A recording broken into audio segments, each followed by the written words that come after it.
The Barroom Network presents two fired-up Bears fans. They are ready to rumble on the Bear Debate.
Hey, this is David Kaplan from the Cap J Hood Show on ESPN 1000 and NBC Sports Chicago. Now get ready to listen and watch to Bulls 101 with Kris and Larro. Take that, Sparkles.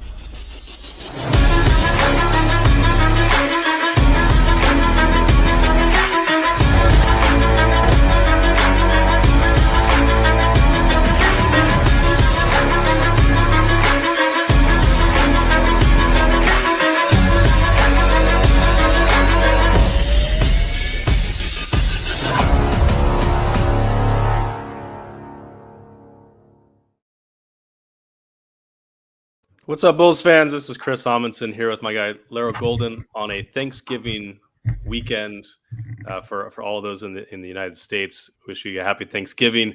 We had a lot of fun games this week. But Larro, first of all, how you doing, man? How was Thanksgiving with the fam? Man, everything was good, man. Thanksgiving was a lot of fun. Obviously, some very good food. You know what I mean? Baked mac and cheese. I don't care what Matt Judon says, man, but baked mac and cheese is good. Oh yeah. The only thing I was missing though is sweet potato pie, and I got to change that. I might have to go get a pie a little bit later. But yeah, man, it was a lot of fun, man. A lot of fun. How about you? It was good. Yeah, just with the family, kids eating fun stuff, and I mean, my kids never eat anything. I don't know why kids, for some reason, the two greatest things in my life are eating and sleeping, and it's two things my kids hate more than anything. For some reason, I can't get them to do either. But that's life as a parent, as you know. Yeah, but it was great. It's good to see family. It's nice to be able to kind of be in person a little bit more. We did hold it outdoors and just trying to be as safe as possible. But good food, good people, and hey, I mean, I can't argue having Thursday and Friday off of work. And we had a couple games this weekend to go through as well. A pretty interesting week for the Bulls. We had the Pacers last Sunday on a back-to-back after the Knicks win, and then we had the Rockets on Wednesday, the Orlando Magic on Friday, and then yesterday we had the Miami Heat back at home. And we have a special guest for you guys this week because the Miami Heat, we just played them yesterday. We want to bring on Allana Tachauer. She is an associate producer at NBC Sports Chicago. You guys have probably seen her occasionally on Bulls Outsiders back when it was airing before the pandemic. And she is our first fan of the Miami Heat as a guest. So Allana, welcome to the show. Thanks so much for being with us on this Thanksgiving weekend. How you doing? Thank you for having me. I'm still full. I had so much to eat on Thanksgiving and leftovers. I think I'll be okay if I don't see turkey for quite some time, but It's my favorite holiday, so I can't really complain. There's a reason we only see it once a year. There's a reason. Yeah, you know, I every time we get close, I'm like, I wish Thanksgiving was every month. And then Thanksgiving comes and goes, and I'm like, I don't think I could handle that. Maybe like once every season, though. I don't know. I love Thanksgiving food. It's just when I have too much of it, then I regret it instantly. Yeah, the leftovers for me. I'm not a big leftovers guy, but I could do it like maybe a day, maybe not right after Thanksgiving Day, but like, you know, a couple days after, and I'm all good for that. But you're right. I don't know if I could do it every month or anything like that. That would be very tough. So That is overkill. Though I do hope you go get your pie because that sounds very sad. Did you have any type of pie at all? I had apple pie. Okay. They had a lot of pies there, but I gotta be honest, I'm pretty picky when it comes to pie. Okay. Like I'm a big sweet potato pie guy, lemon meringue pie, but obviously that's not a big Thanksgiving deal. No pumpkin pie. To me, that's a knockoff sweet potato pie. I'd rather just have my sweet potato pie. See, I feel the opposite. I'm like, for sweet potato pie, I'm like, what are you doing? Are you just trying to be pumpkin? Like, I don't understand. But they're both good. Oh man, that's great.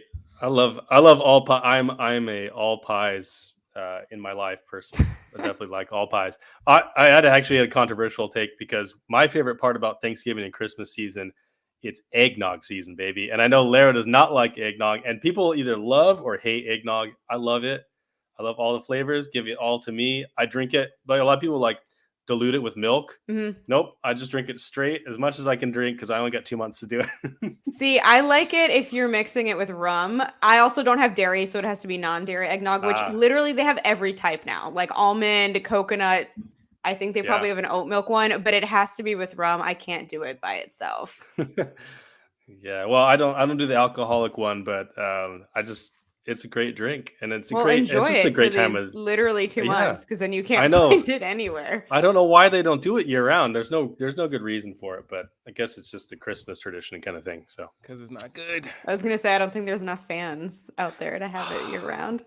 That's all right. That's right. The proud, the few. There are dozens of us. Dozens of us. So, well, man, we're so glad to have you on. I wanted to just, for those who are watching or will listen later that don't know your work, can you just tell us what you've been doing? I know this is your third time around with NBC Sports Chicago, so you must be doing something right. And you also mentioned to me before the show that you also just started something new in work. So what are you doing right now? What's keeping you busy? Yeah, so my background is very odd. I'm mostly in sports media, so I did the freelance thing for like 5 or 6 years, and then basically ended up at U Chicago men's basketball actually for 7 seasons almost. Unfortunately, COVID took away the last season, so it was like 6.5. And my full time, I'm with a university right now, doing kind of some digital engagement work with them. Full time, but to your point, I am also with NBC. I started as an intern. I'm going to date myself, but in 2010. And then I returned for Bulls Outsiders, which, you know, we were all gutted that it got canceled. And now I'm back as a part-time AP. I also am a part of 5 Reasons Sports, though. So I have a Miami Heat podcast called Feel the Heat, and I'm also on a weekly show called Clutch Corner. So I am born and raised in Chicago and definitely supportive of the city and obviously the Bulls, but I am a Miami Heat fan and have been for quite some time. What got you to be a fan in the first place of the Heat?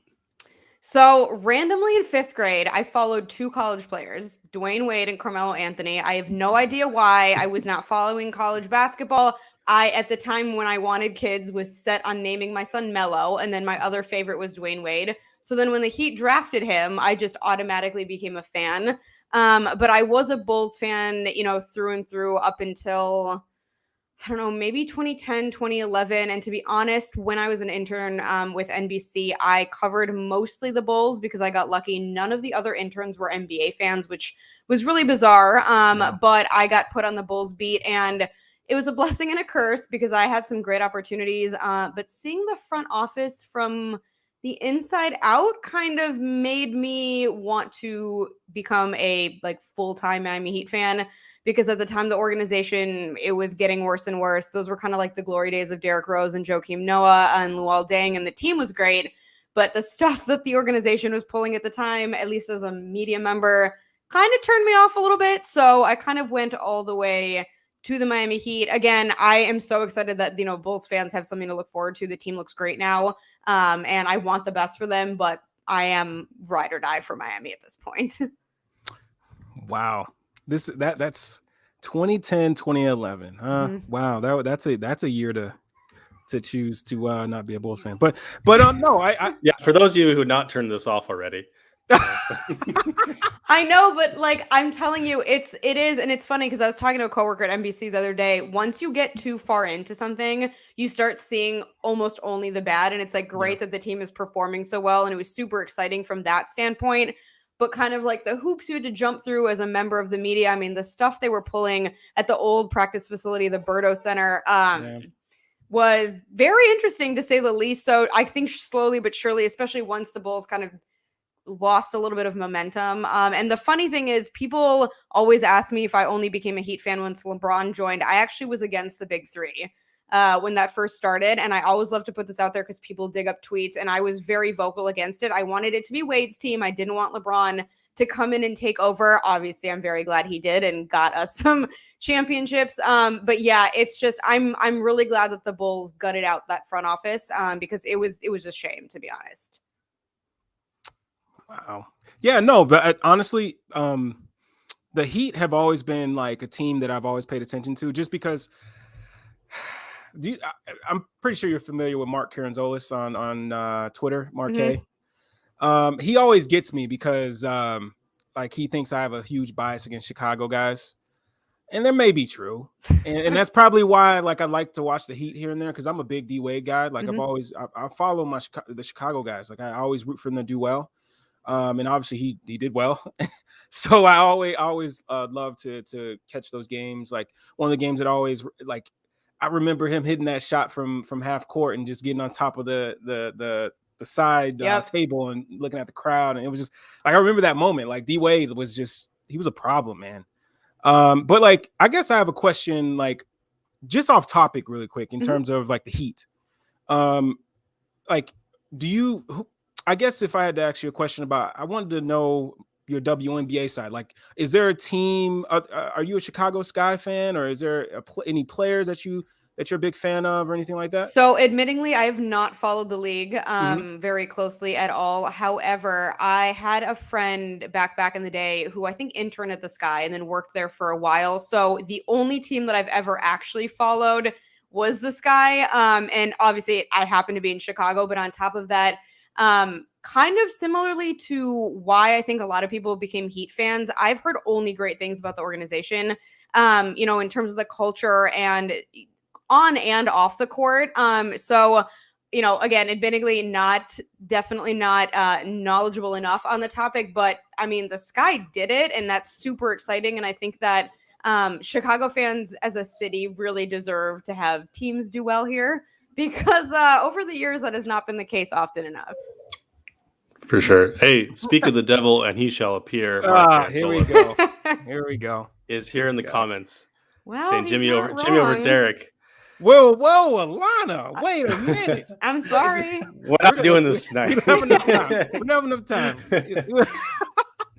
I wanted to ask you, Allana, about you said you run kind of weekly shows for the Miami Heat, and Larro and I were talking before the show about the varying opinions of coaches, and it seems like every team's fan base has problems with their coach, no matter how good or bad the coaches are in like the league view. For example, like Eric Spoelstra, in my view, is bar none the best coach in the league. Like, I don't think it's close. I think maybe 5-6 years ago I could have put some 2 or 3 other names in that category, but man, Spo is so good, and it was on display, I thought, in the Chicago Miami game last night. Just some of the plays he ran, the timeouts, especially obviously that last possession where they got the wide open layup for Kyle Lowry.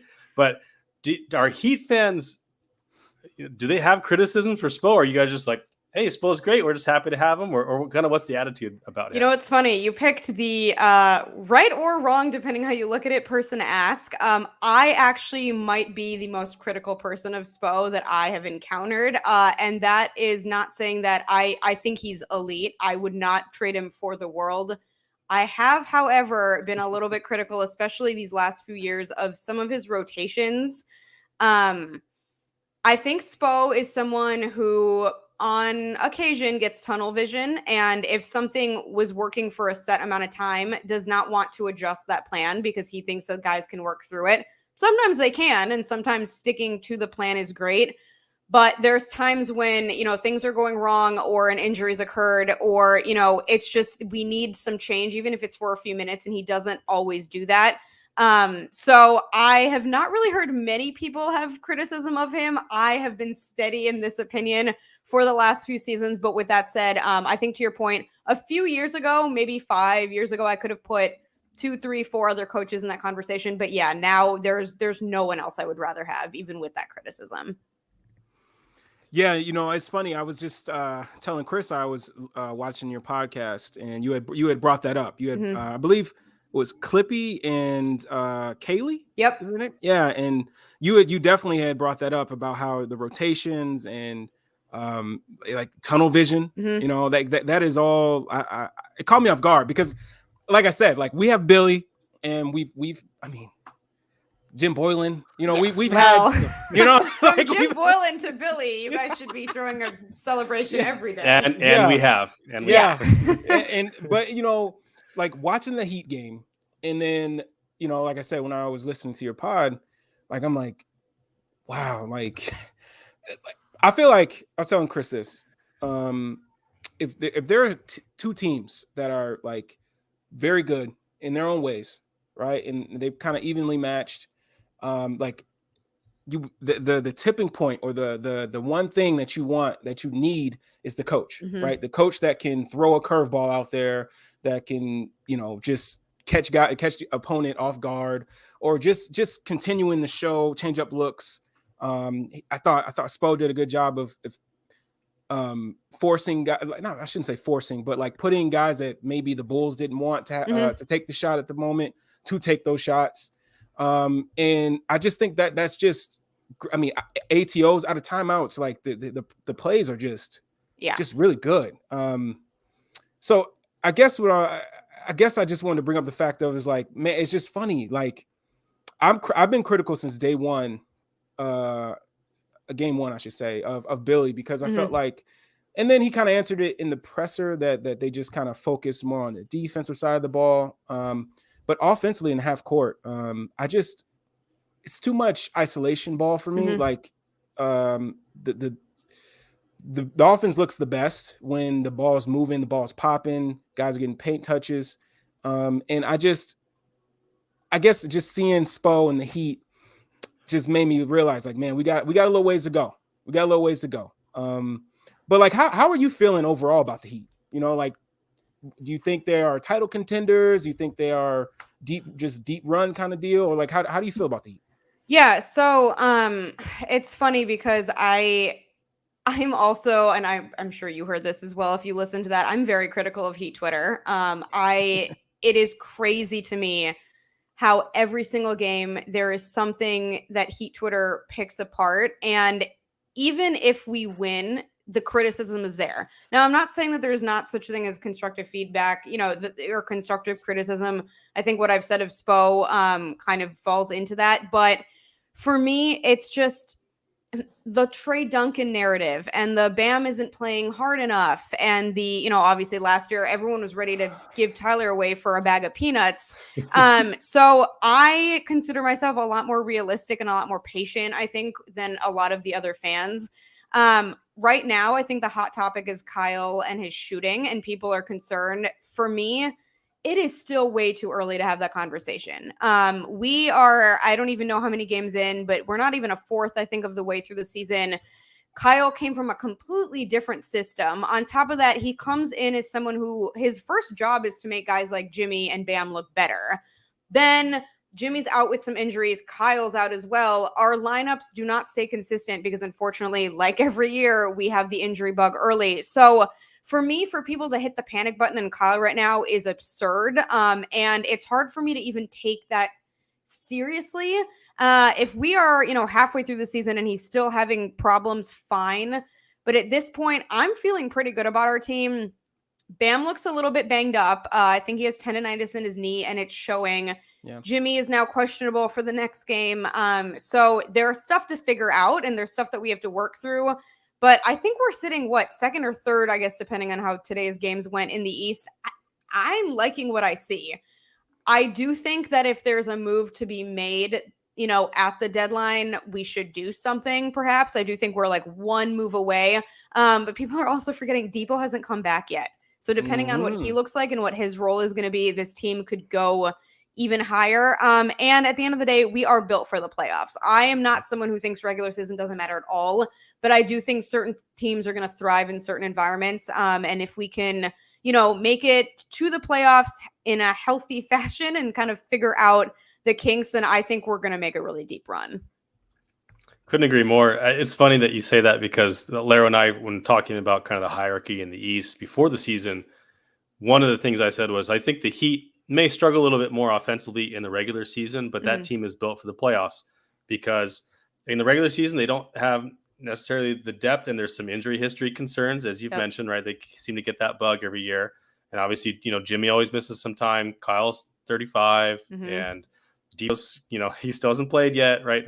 And obviously PJ Tucker, like all these guys are a little bit older, but there's a lot of dogs on that team. And that the Heat over any other team in the East is a team I do not want the Bulls to match up with in the first round. This would be fun though. When I was watching, really I was fun. like, this would be an awesome, I will take this to 7 just to watch this every night. Yeah. Or every other if night. it went to 7, I think I'd be a lot happier. But I trust Jimmy Butler a lot in the playoffs, and I trust Kyle Lowry in the playoffs. And I think Bam is exactly the type of big that you want.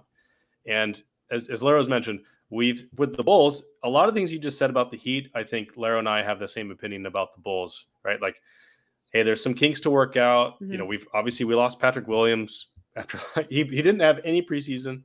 He played 4 games and then got clotheslined in midair and broke his wrist and is out for the year. Or I was actually logging that game and I was a little bit behind because I was trying to catch up and I was like, wait, what? And I just looked at the live monitor and I could not believe his luck.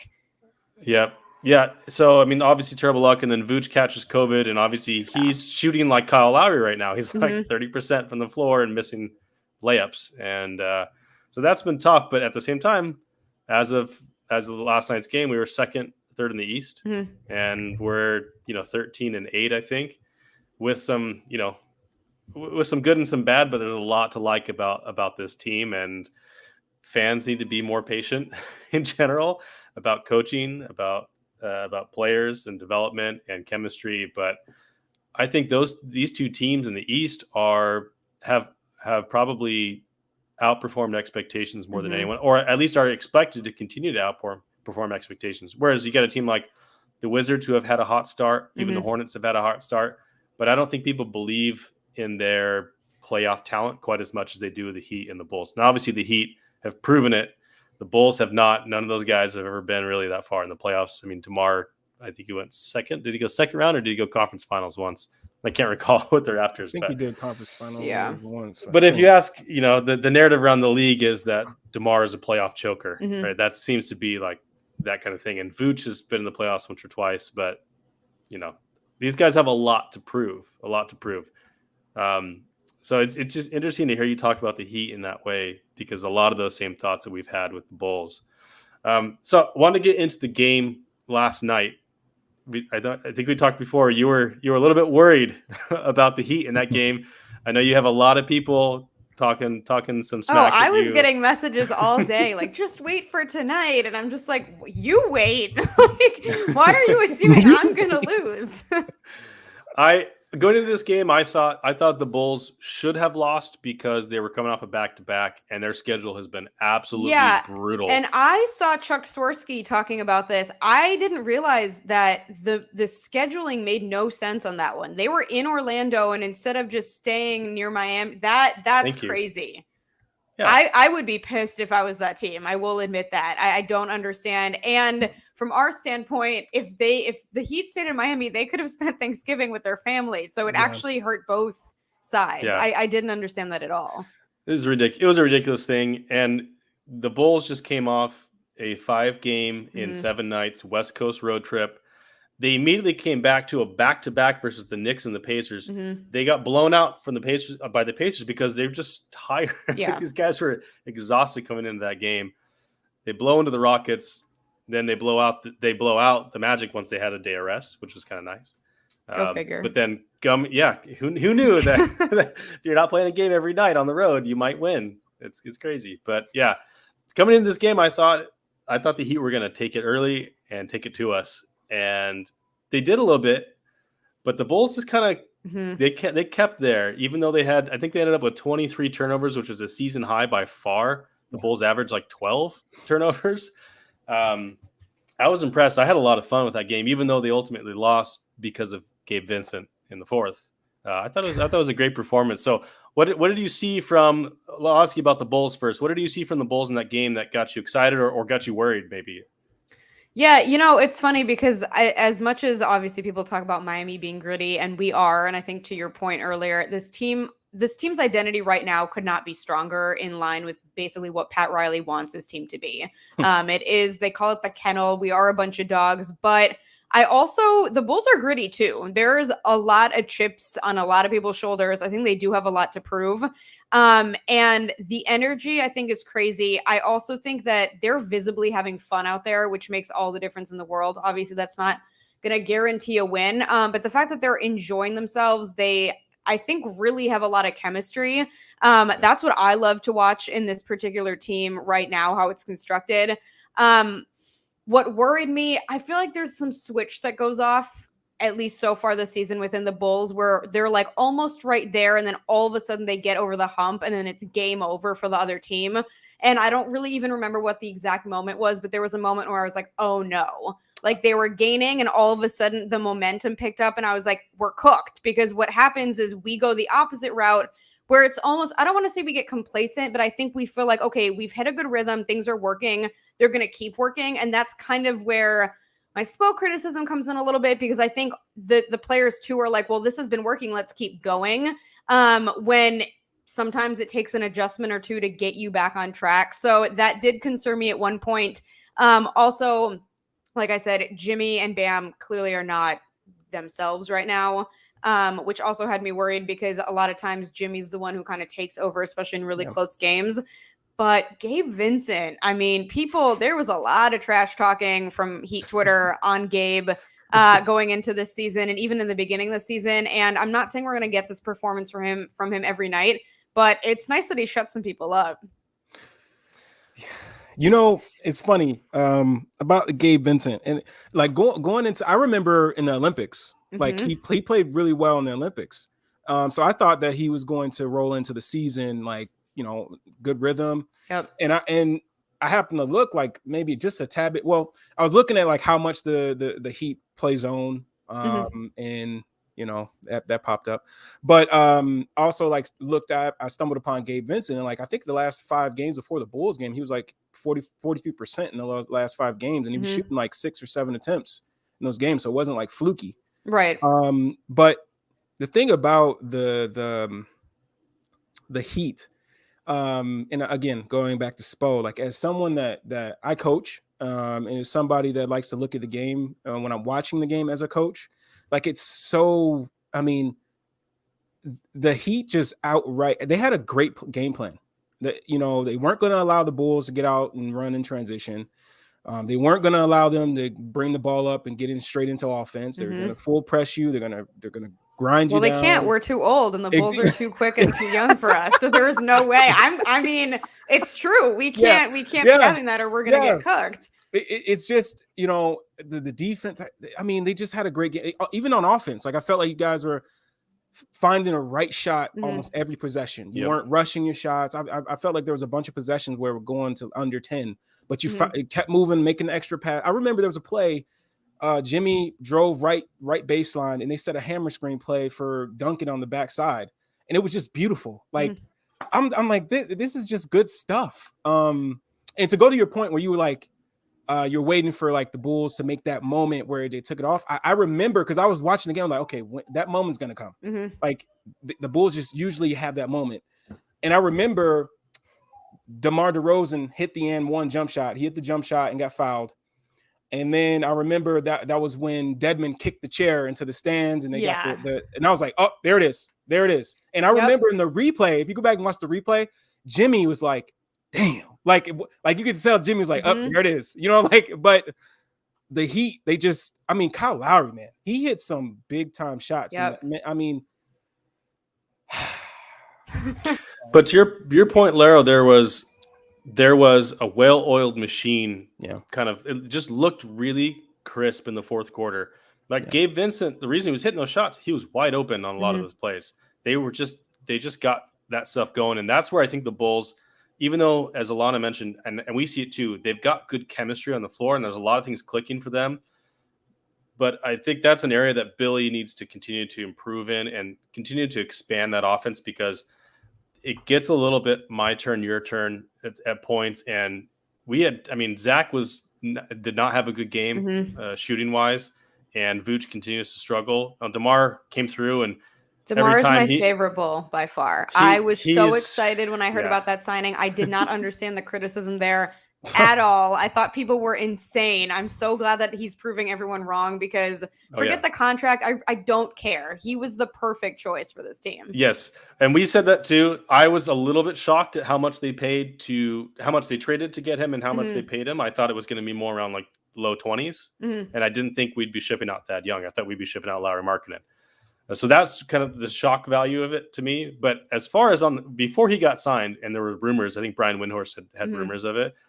Larro and I and a bunch of others in the Bulls chat were like, that's the guy.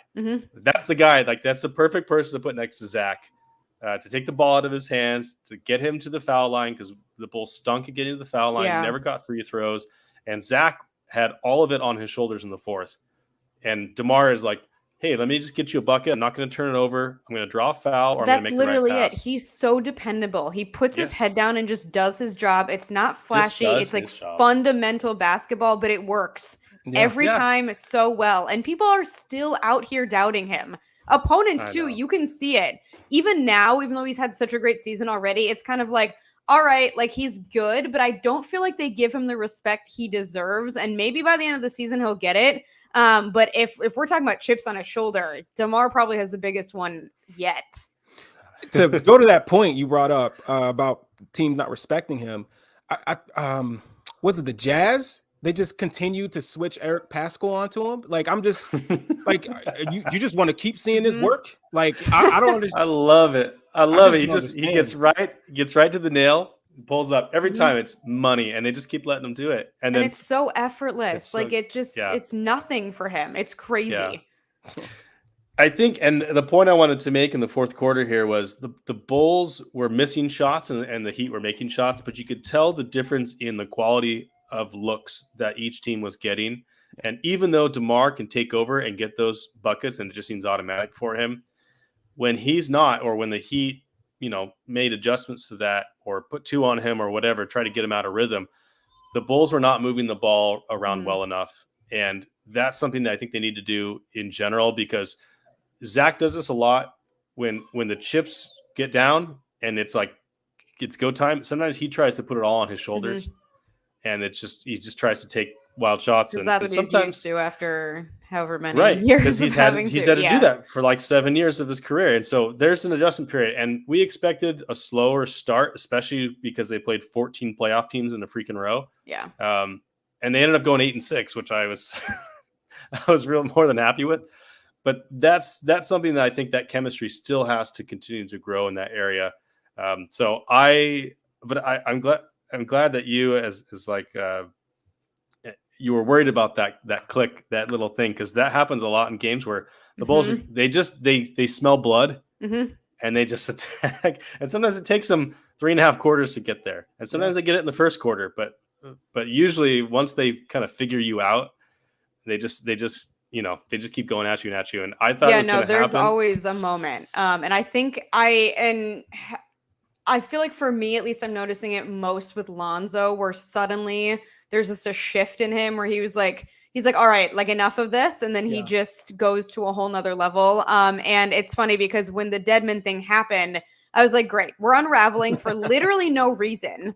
Like I had no idea. I love Deadman so much. And I'm so happy that we got him back. I didn't understand that at all. And I was like, now this is going to cost us the game, because we went from, we were struggling a little bit and it was closer than I liked, but I was like, what is the frustration at this point? And that is the moment where I was like, we're unraveling. The rest of the team now is going to just be completely like just distracted by what happened. But luckily, after, I think Eric Spoelstra too, after the presser said like, he's like my Heat player of the year for that. And I'm just like, okay, like, sure, I like that attitude because we won, but if we didn't win, that would have been the distraction. So it was very weird. It was also kind of unlike him, but I don't know what happened there. Yeah, Vooch also threw his mouthpiece in the game, but I thought the Bulls had a lot more reasons. Yeah. I'm like, you just had COVID. Did you learn nothing? Yeah, I'm sorry. No. That is inexcusable to me. I don't understand. We got to get the guys to wipe the floor anyways. Yeah. But I thought the Bulls had a lot more reason to be frustrated in that game because they just kept turning the ball over and over again. And even though the Heat weren't very efficient in their transition, the Bulls had, I think at one point I was listening to the Heat announcers in this game. But at one point they were saying the Bulls had like twice as many turnovers, but the points off turnovers are almost identical, or the Bulls might have been a little bit ahead at the time in the game. But that was really uncharacteristic. So I could understand, and Vooch missing bunnies, not getting, like do those putbacks. Like I could understand that. Yeah, the mouth guard, like I won't get into that because that was was a thing. Really?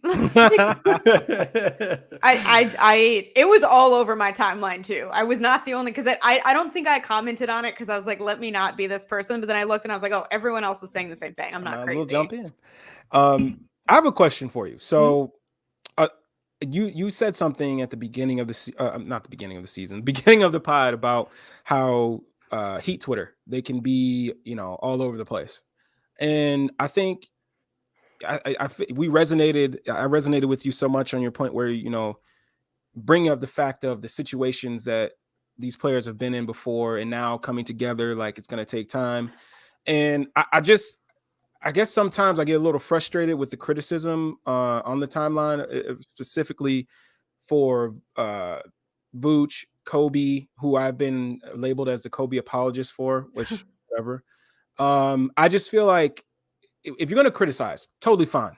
But like, let's add context, add, what is different for this person. Like Vooch is going from Orlando, where he was the number one option. Last season, he was a number two option, had way more touches during the game. Now he's coming into this season off COVID, missing practice, start off the year in a slump.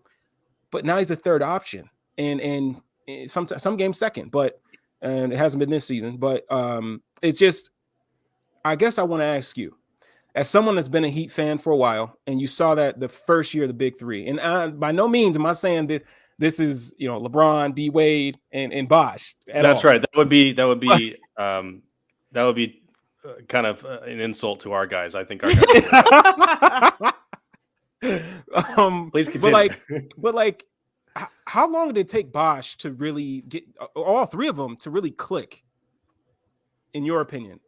Yeah, I mean, that first season was rough. And I think that it probably was actually a little better than it could have been, just because of the closeness that I think they had off the court. They had that relationship.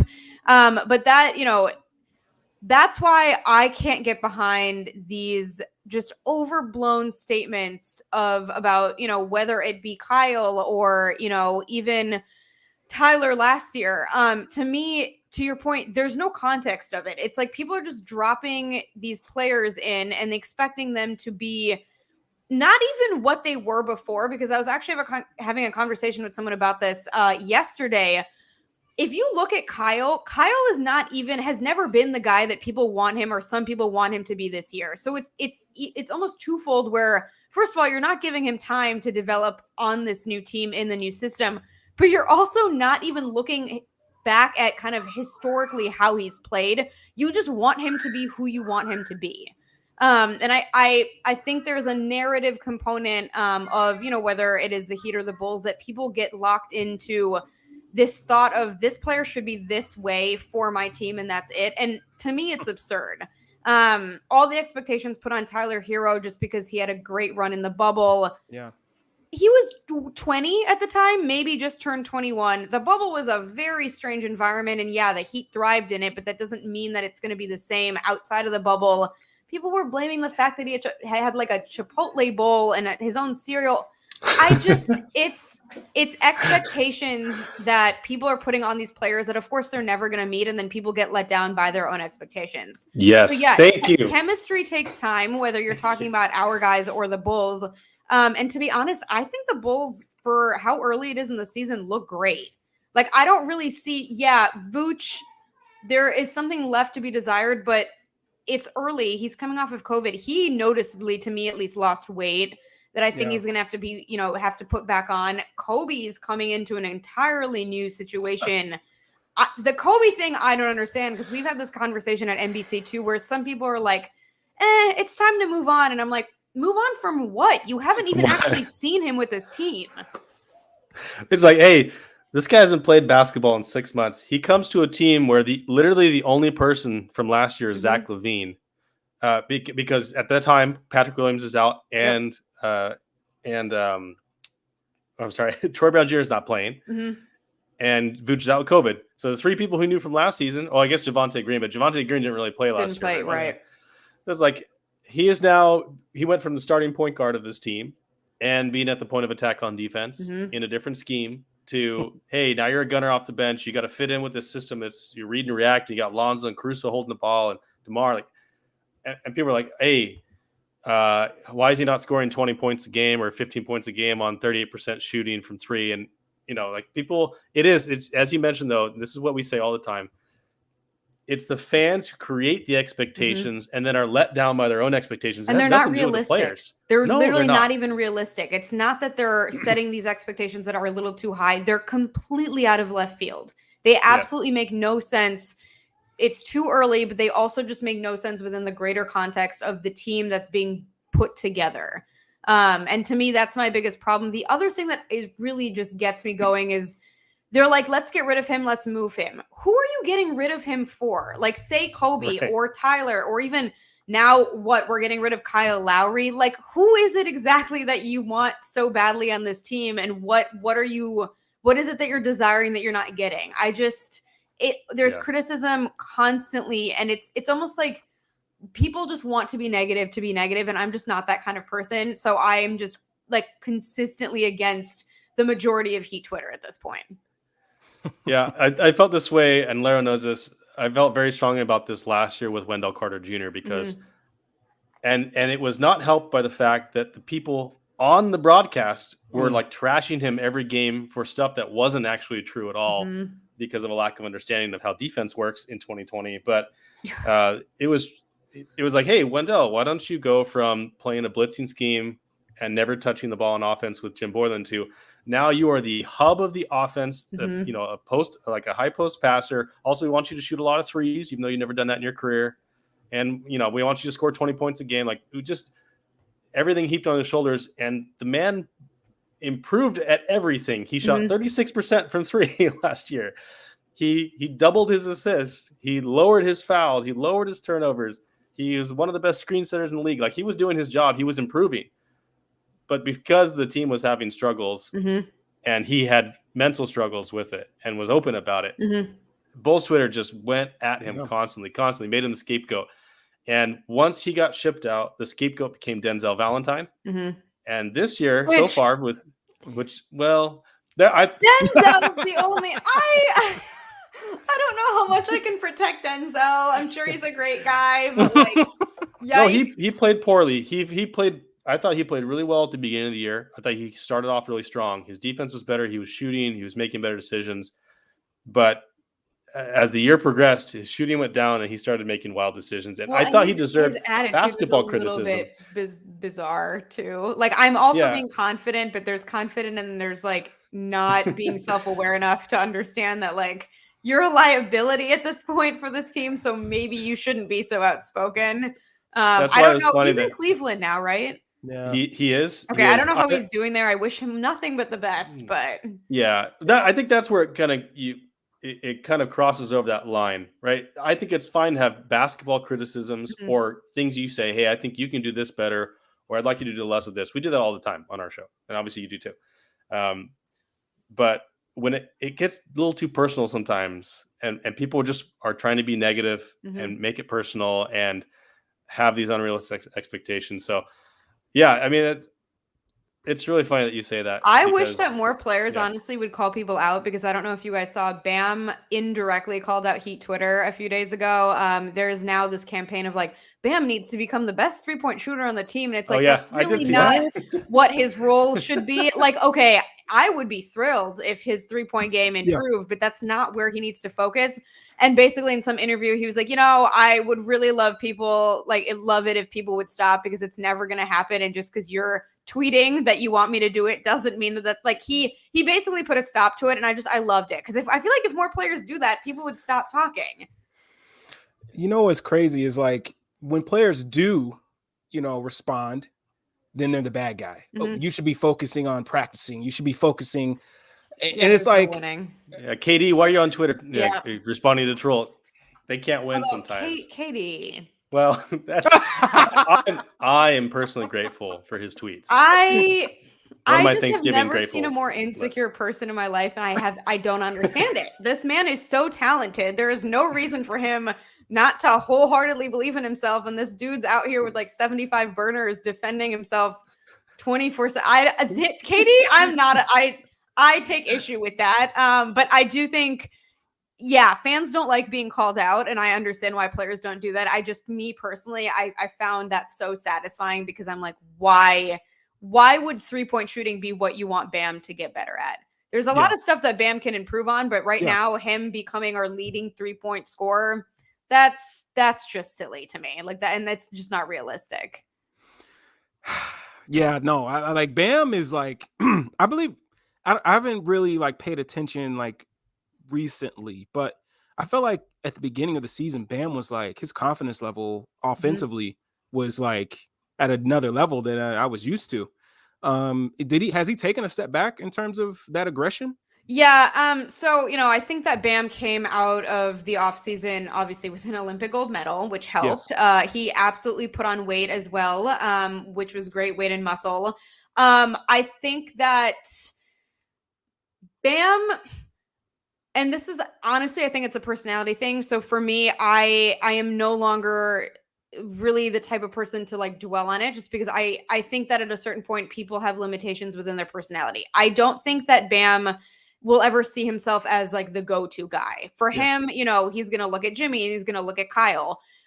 Between the fact that he's much better than he gives himself credit for, and to be honest, the future of the team, it's Bam's and it's Tyler's. It's not Jimmy's and Kyle's, who are already like in their mid-30s. And so I think that people are frustrated because he's not looking at himself as the guy that he should be. To me, it's a personality thing, and I don't think that's going to change. So I don't really take issue with kind of that side of his aggression. I do think he could stand to he plays smaller than he is. And I think that against certain matchups and certain kind of opposition, that does hurt us. With that said, do I think his knee, unfortunately, is playing a role in that? Yeah, I don't think that he's as confident in his own body right now to withhold or withstand kind of contact. I don't think he's getting to the rim or being as aggressive inside because of that. I think it would do him some good to just get a little bit of rest. That's obviously tricky for us because then we're relying on Dedmon and you're at 7, who's not necessarily ready. But I think most of what people take problems with Bam is just the fact that he's not looking at himself as the number 1 or number 2. Like, to me, I think Bam sees himself as 3 or 4 when Tyler's doing really well. But I've just accepted it. As long as he's healthy and he's kind of being physically aggressive, I'm okay with kind of his mentality, just because I think it's a him thing. That sounds a lot like how people feel about Patrick Williams here. Mm-hmm. It's very, very, very similar. Yeah, it's that idea that if you're not aggressive or if you're not like an alpha mentality, that's a weakness or that's something to be ashamed of, or something you need to change. And that's not, I mean, you can be an extremely great basketball player and not have that alpha dog. Like, and for us, part of need. the reason why we brought in Kyle, obviously he's great in terms of X's and O's, but is for that, because I think Jimmy for a long time was the only one outspoken enough to kind of take charge and kind of call guys like Bam out, but they wanted someone else for him to kind of bounce that off of because it wasn't going to be Bam. But the idea that you can't be great just because you have less dominant of a personality, I don't buy that. They're people at the end of the day. We are all people. We all have different personalities. And I think he can be great as long as he's healthy. I just really hope that his knee doesn't turn out to be a bigger problem than we think right now. That's a good point. That's awesome. So I wanted to ask you if you got to watch any of the other 3 games the Bulls played this week. The Pacers game was, I don't know if it was worth watching. I saw a little bit of the Rockets game, which was also pain. the one win Rockets. We lost to the 1-win Rockets. I thought that was the worst loss of the year for me. Yeah, personally, but I thought they were going to have a much better game, but yeah, they went 1-3 this week, which has been their worst week yet, even though it's been, I think, the easiest schedule they've had since the first week of the season. But hopefully the schedule makers decide that, the Bulls deserve more than 1 day's rest and no back-to-backs in the next, or like not facing a bunch of playoff teams in a row. But the East is so good this year. As you mentioned, the standings on a daily basis are changing, right? I mean, 2 losses and you go from first to like 8th or 9th, and now we see the Bucks are back. The Hawks are coming back up. I was about to say the Bucks have been very quiet. I kind of forgot they existed for a little bit until they signed DeMarcus Cousins today, which really DeMarcus Cousins to the Bucks, and I got a good laugh out of that personally. So I'm very curious to see how that's going to work out. Well, I did want to ask you because a lot of Bulls fans have been clamoring for DeMarcus Cousins or like Marvin Bagley. But you mentioned that the Heat are like one move away. And I wanted to ask you about the Bulls because the Bulls seem one move away. Like they seem like they really need another kind of big forward, like a Patrick Williams base. They need a Patrick Williams, but preferably one who's not, injured and in his second year. But what do you think? What do you think the Bulls need? Or they've looked really good, but what is it that you think they need, and where do you think they can go for that? Yeah, I do think size is probably all I would say. I know some people were kind of talking about the lack of depth at the beginning of the season, but I don't know. Guys like Javonte Green have really stepped up. I'm not saying that he, in a playoff situation would necessarily be the person I'd want to rely on just in terms of experience. But I do think that size is an issue, and it kind of unfortunately depends too if Vooch is going to keep up being this way or if he can kind of get back. I personally am going to give him time just because he's recovering from COVID. But, he didn't start off the season great either. So it's funny you bring up DeMarcus Cousins with the Bulls because when I was writing for Hoops Habit, I wrote like an opinion piece on what DeMarcus would look like on the roster, and somehow or another, it got turned into I'm reporting that DeMarcus Cousins was being signed to the Bulls. So suddenly my tweets, my DMs are blowing up being like, what is your source on here? And I'm like, are y'all even reading my article? It was literally like what this would look like. I ended up on like the Bleacher Report feed. It was a mess. DeMarcus on the Bulls, I mean, he's now found a home. I don't think that would be the answer, but I do think kind of a versatile big man would be great for them. Yeah, I would love one, but where do you find such a man? The trade deadline, I guess. I just don't know who you're going to be moving for that. Yeah, well, if Bulls fans have their way, there's a rotating group of people that they like to blame for the loss. Heat fans want to get rid of the whole team. At this point, it's goodbye Bam. Like we don't need Bam anymore. I'm just saying if we would be very grateful for a guy like Bam Adebayo. I was saying, hey, Wendell Carter, we can actually trade back for him at the deadline. It's been a year. Where is he now? He's in Orlando. Oh, okay.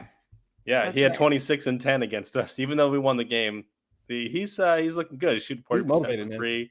Although Orlando's really struggling, so Well, yeah, not that anyone expected anything otherwise this season. I hate the Magic with a passion, just because they always play well against the Heat. So I can't. So even when Vooch came over, I'm like, do I have to like him now? Like it was pure pain for me, just because he did too much damage against the Heat. But he does seem like a great guy, and I wish him a full recovery. Yeah. I wanted to ask you. There always seems to be weird team struggles. Like, for example, the Lakers lost to the Thunder twice this year somehow. And we always, a couple of years ago, we like lost every game to the Atlanta Hawks. And then there was a year where Jimmy Butler just owned the Raptors. No matter what happened, no matter how good the Raptors were, no matter how much they were up in the game, Jimmy Butler just destroyed the Raptors. So I wanted to ask you if the Heat, you mentioned the Magic kind of have good games against them. Is there like a Heat killer out there, either a team or a player, that every time you play them or that person gets on the floor, you're like, man, here we go again? So we have a random Heat scrub killer almost every random team. However, Malik Monk transforms into like LeBron James against us, or Michael Jordan. It's the most frustrating thing. Doesn't matter what team he's on. It was funny because when we played the Lakers, everyone's like, okay, he's on a new team. This won't happen again. He destroyed us. I don't know what personal vendetta Malik Monk has. I feel like we created this monster. So he's definitely it right now. Generally, it's the Magic overall. But honestly, since the Magic kind of dismantled their core, I actually don't know if that has been a problem or not. So maybe Vooch was to partly blame. Maybe it was Vooch. When Vooch is on, man, I mean, the dude is a bucket. I mean, and so I mean, he can get you in the post and get you mid range. You can get you three balls. So I mean, it's.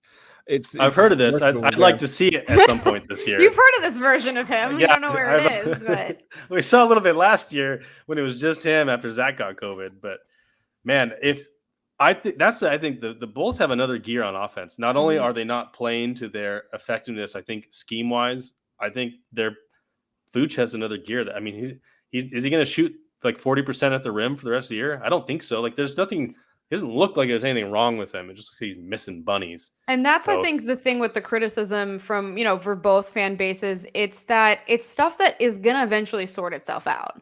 Right. People being worried about Kyle's shot. It's Kyle Lowry. I'm not concerned. The same thing with Duncan. I think the difference with Duncan is that, when his shot's not falling, he doesn't really give us much else, whereas Kyle makes himself useful on both ends of the floor in another way. The problem with Duncan is if he's not shooting well, he's just racking up fouls. But his shot will come back. Like he's not, and I'm not trying to throw the guy under the bus. He's not Ben Simmons. His shot's not broken. It's not the fact that it's a work ethic problem.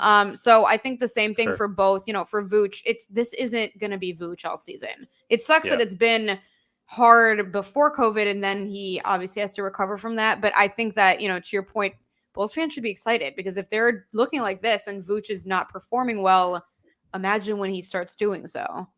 Yeah. I mean, they were fifth in offense coming into the Heat game as well. Like that's, I mean, yeah. Another thing is too, like, in my bad, Chris, but the other thing is too, is like, his shot's not falling, but the Heat still sent doubles. They still showed a lot of attention to Vooch. So while fans are mad about his shot not going down, as long as he, like, obviously you want him to make shots, but as long as teams are still worried about Vooch, that helps. That helps. So if you're scheming the same with like Duncan Robinson, right? If Duncan Robinson's flying off screens and they're still guarding him like he's a 40-something% shooter, whether he makes a shot or not, your offense can still flow effectively for the most part. So yeah, it'd be nice to make a shot every once in a while. It'd be nice to like not have Gabe Vincent go 4 or 5 from 3. Listen, if Gabe can keep this up, I will be so happy. Because I think that I will not. And it's interesting with Gabe, because coming off the Olympics, I think everyone thought he was going to try and increase his shot volume, and he actually came forward and said that he wanted to be more of a traditional point guard, and he wanted to make other guys surrounding him a little bit better and give them more looks. But obviously Tyler didn't play against the Bulls, so there was no one to make look better. And then obviously Debo's not there yet either. So I do think that he might take a back seat. He has taken a back seat when Tyler's in, but even when Debo comes back. But if he doesn't have to, if we can rely on him on shooting, I mean, we are in a lot better shape than I thought, especially, if Jimmy, Bam, etc. Are going to need rest, and Kyle's going to need rest too. Yeah. I will say though, looking at his shooting in the last, like I said, 6 games now, it looks trending up. I mean, he's taking, like I said, 6 or 7, and he's making a good amount of them. So I don't know. We'll see, man. People are the no name. I'm like, God, what you missing? Like, I don't know. There are no names in the NBA. I'll just say not that. on the Heat, especially. People should be used to this from us. It's really annoying, actually, that they can even have like a terrible summer and sign all these guys to like major deals, like in 2016, and somehow end up being title contenders anyway, like within a couple of years. It's really frustrating, but also, it's like the model, right, of a front office. And last thing before, I have 2 more questions, but they're short ones before I let you go. Number one is, what do you think of the front office changes? What do you think? I mean, obviously, you're on record here that you were not a fan of the previous regime, and I don't think there were many people that were. But what do you think of the job that AK and Mark have done so far? No, I think they're great. I think that, first of all, they're working together, and I know that seems like a silly thing, but there's the lack of communication in the front office prior was wild to me. You should all want the same thing for your organization. You should be in line with not only each other, but the team and the fans. Yeah, shout out to DePaul, where I actually went to grad school. So that's another kind of plus of having Max Strus on the team. But no, I think everyone in this front office now is really in line, and they care about the players, which again seems like it should be a no-brainer, but I don't think that was the case before. I think that they are way more strategic too about building this team. And I'm going back to DeMar. Finding DeMar was perfect. And even if some people didn't see the vision, I think that they really thought that through. I wanted to root for Markkanen. It just wasn't a good fit. And I think that letting him go was a great move as well. I feel like certain organizations and certain front offices, they want something to work so badly that regardless of kind of the consequence, they keep a guy. It was smart to let him go. It wasn't a good fit. I think he was getting frustrated. He needed a new environment. So I'm really happy with what they've done. And I personally like Billy Donovan. Obviously I'm coming from SPO, so there's not really comparison there, but I like what he's done so far. I like that he seems self-aware, and he seems like, he's kind of a player's coach, and I think the guys respect him a lot, which I don't think can be said of Boylen. I'm not sure if a single player really respected him, which kind of makes it hard to play for a coach that you don't respect. Yeah, and then the front office that also doesn't care about you and doesn't communicate with you, and and the medical staff that gives spinal taps for no reason, and just lots of good stuff. I was also not a Hoiberg fan at all, and I know that was controversial because a lot of people liked him. I did not think he was a good fit. I don't think that he didn't translate his coaching well to me from college to not only the NBA, but that specific team he had. I think he kind of treated them like they were a bunch of 17, 18-year-olds that could run the floor and that were, moldable in a different way. So I wasn't a fan. I feel like the Bulls have had a rough last few years. They like getting rid of their successful coaches. Yeah. They run Tom Thibodeau out the door. They run, what was that guy's name? Phil Jackson, I think. I can't remember, but they ran him out the door. So I'm so glad that this has changed. So, and my last question for you, and maybe Lara has one as well, but my last question for you was, I want you to tell me where the Bulls and the Heat finish in the standings this year at the end of the season. So going into the season, I had the Heat at 3 and the Bulls at 5. I am now going to change my take and say Heat 2 and Bulls 3. Okay. Because they have both surpassed my expectations, and the Bucks have definitely done a lot worse than I thought they would. But they're coming. I think they're 4th right now. Yeah, but back. I don't know if it's just me. I feel like this DeMarcus thing is gonna throw a wrench, and it's some wild stuff is gonna happen. It's Cousins. Like, how can it not? Wow. It's funny. Listen, like before the season, like I always thought like the Heat were going to be good because I'm a big believer in like, yeah, they may not have like their offense may not be, whatever, but when you have defenders that they have and you can create a lot of mess on that end and able to get out and get easy baskets, like that makes up for a lot of stuff. I mean, and Jimmy being the floor general, like they have two, in my opinion, because like Kyle Lowry last night, like the way he was directing traffic, I right before they ran that beautiful Spain pick and roll play in the backside where Javante literally just looked at the lob. Anyway,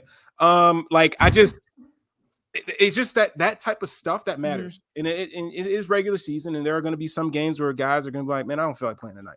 But for the most part, like that stuff matters. And that's what I love about the Heat. And Jimmy, man, like he's the GOAT foul. Love Jimmy. Like Jimmy's a psycho in the best way possible.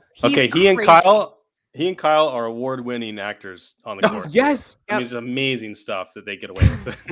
But you got to respect it. Lonzo was fighting for the rebound and literally just trying to like box out Jimmy and like, literally nudged him just a tad bit. And Jimmy's like, oh, like it's just like it's like Jimmy is just so good at like making these refs like. And Kyle barks at the refs nonstop the whole game, and it's my favorite thing. Actually, we had an internal debate about this because a lot of people are saying they're getting frustrated because they think that he's going to get a lot of unnecessary fouls and or technicals. I love it. I say bark as much as you want. You're Kyle Lowry. You can do whatever you want at this point. But yeah, he just yaps. It's just yapping the whole game. Well, it's definitely your mileage may vary depending on what player you are. If you're LeBron James, you can yell at the officials as much as you want, and you never get a tech. Same with Draymond Green for the most part. Same with Kyle Lowry. Yeah. If you're Zach LaVine, you don't get that same respect. He's getting there. Yeah. Yeah. But you gotta be who you gotta be to do that kind of stuff. But what was it? Lowry did something where he caught the ball under the basket and literally threw the ball. He just threw the ball, it hit the bottom of the backboard. He didn't even try to make a shot. He just threw the ball and like flopped on the floor with people around him, and he got a foul call. I was like, come on, guys, come on. And you hate to play against it, but once he's on your team, you're like, do more. Yes, that's what I'm saying. That's why the one team I really don't want to face in the first round is the Heat. Not because I don't think it would be entertaining, because it definitely would be. Yeah. But that kind of stuff. Those little points that you add, or like having Spo gets you an extra 2, 3, 4 points a game. That's the edge sometimes in a playoff series that you want. So I think that's fair. 2 and 3, I think, is ambitious and also fair based on what they've done so far. And the thing is, I'm usually known as the realistic one, so I feel like if I'm gonna get wind of this tomorrow from someone in the network being like, "Did you really say that?" I don't know. I'm feeling good though on both these teams. Obviously, I want the Heat to come out better off, but I am still pulling for this Chicago team for sure. It's great to see them both doing well. At least Chicago, I'm just saying. But yeah, I got one last question, and then we can let you go off and do what you want to do. But I know I have some when he was here with Jimmy. But what's your favorite Jimmy moment since he's been a Miami Heat? Ooh, that's a good question. I don't mind. Man, Bubble Jimmy was another level. He was so tapped in that I have never personally seen him like that. So I think I'd have to go with that. And it wasn't just on the court, but it was just the camaraderie that he brought to the rest of the team in the bubble. The bubble was made for a team like the Heat. I know some teams struggled, and I completely understand. I know guys like Paul George were speaking out about kind of the mental health effects that it had. And I completely get that. But I think for the Heat, it was the perfect environment. So I think Bubble Jimmy, I know everyone loves Bubble Tyler, but Bubble Jimmy is kind of one-ups him for me. The man, like LeBron went stupid in like 2 of those games, and Jimmy went stupider and won the game for them. Like, I couldn't believe it, because LeBron's like 40 and 15 and 10 or whatever he had, and Jimmy was like, yeah, I got that a little bit more and the win somehow with like 2 of my best guys off the floor. I gained so much respect for Jimmy. I was like, hey, that seems like a guy you want to build a championship contender around. Weird. Funny how that works. It's okay. It's, we got Zach LaVine. We're doing okay. But I always have love for Jimmy. I was gonna say my favorite Jimmy moment. was when he roasted Max Strus just like 3 days ago about Max Strus saying, "Hey, come to this Max Strus appreciation night." He's like, "Ain't no one coming to that." His trolling on Instagram right now is hilarious. I don't know if you saw that he posted about Kyle and DeMar being like, "There's a new best friend in town." Like he roasts these guys nonstop. He's like, I love it. And that's the thing. Off the court, he doesn't take himself too seriously, but once it's game time, like it's game time. I love him. I was really excited when he came to Miami. What was it in the bubble? Big Face Coffee? Is that what it was? The whole thing. And those prices now, excuse himself, because I was ready to go all in, and then I saw those prices, and I was like, I'm gonna need to save up here for a little bit because I'm gonna get my hands on something. But he wild on that one. Oh, absolutely. Well, Allana, thank you so much for hanging out with us tonight. We appreciate you coming to talk about the Heat and the Bulls. And obviously, we appreciate your work at NBC Sports. And we love the rivalry. It's always fun. I can't say rivalry. It's really hard for me to say, but we do love it. And it was great to see those two teams battle last night. And we got another one this year. And then the playoffs, I think both of those teams are going to be in the playoffs. And we may see you may get your wish, and we may have a 7-game series between those two. So much fun.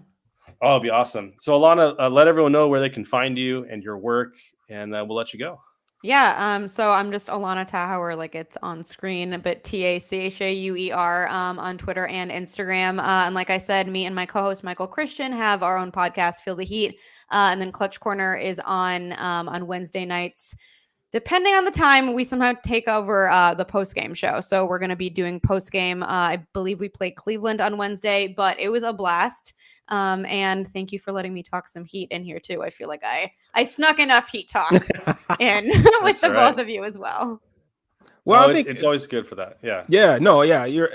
I also think it's very relevant. I mean, I think these two teams are going to be some pretty damn good teams in the East this year. So, I didn't mind it. I love that team, so I always love to hear other people's perspectives about their teams and then the outside perspective about the Bulls, because sometimes it makes me feel like, hey, we're not as stupid as we thought, or we were able to predict this thing. So and at this point, I love talking Heat with anyone who isn't Heat Twitter. So anytime y'all want to talk, just let me know, because it's refreshing not to have you be like, don't you want to trade away literally the entire team? One day we'll get it right. Hey. Yeah, I mean, if you guys want to trade us Bam or Tyler Hero. I don't, but if you want to go ask Heat Twitter, they'll probably give you him tomorrow. Yeah.